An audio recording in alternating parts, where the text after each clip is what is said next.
अस्सलाम वालेकुम। आज जो मैं आपको होम रेमेडी बताने लगी हूँ, घर में आम सी चीज़ें हैं। सर्दियाँ विंटर में अक्सर हमारे हाथ ड्राई हो जाते हैं, ख़ास तौर पे जो ख़वातीन घर की बर्तन वगैरह वॉश करती हैं उनके हाथ ड्राई होते हैं।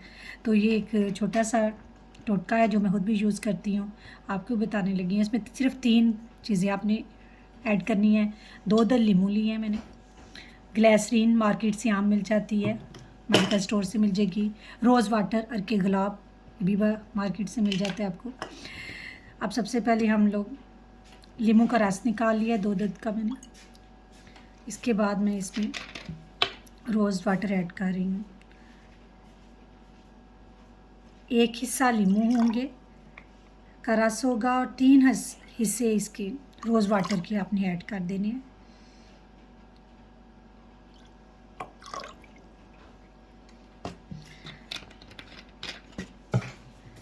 ग्लिसरीन का 1 स्पून आप सिर्फ टेबल स्पून जो है वो ऐड करेंगे इसमें। ये इन तीनों चीज़ों को अच्छी तरह मिक्स करें।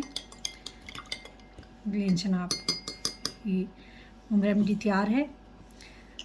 आप इस तरह बना के भी रख सकते हैं, किसी बॉटल में डाल के भी रख सकते हैं। इस तरह की बॉटल्स मिल जाती हैं घर में, आमतौर पे खाली होती हैं, उनमें भी डाल के आप रख सकते हैं। देखिए इस तरह बस आप हाथ पे लें लोशन की तरह और अपने हाथों को ये डे में बेशक आप 10 दफ़ा लगाएं, ना कोई इसका नुकसान है ना कुछ। इससे देखिएगा आपके हाथ मुलायम भी होंगे और खूबसूरत भी होंगी और आपकी स्किन केयर भी होगी। मुझे तो इजाज़त, इस रेमेडी को ज़रूर ट्राई करें। अल्लाह हाफ़िज़।